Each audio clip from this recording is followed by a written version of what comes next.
भैया light of कर दीजिए।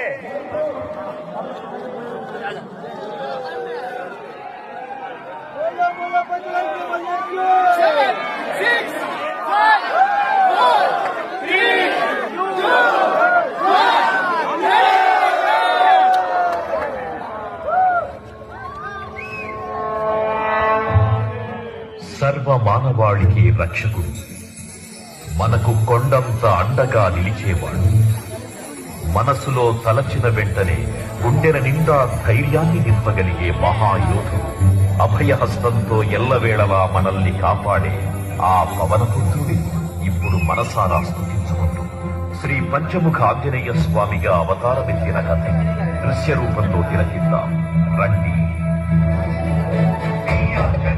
ప్రసన్నాంజనేయం ప్రభాతం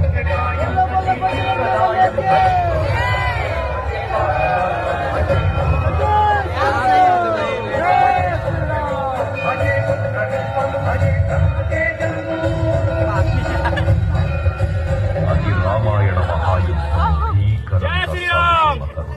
శ్రీరామచంద్రుని సారథ్యం వానర సైన్యంతో విజృంభిస్తూ లక్ష్మణస్వామి తనతో పోరాటం చేస్తున్న రావణుడి కుమారుడు ఇంద్రజిత్ తలని బాణంతో ఒక్క వేటుతో వేరు చేశాడు.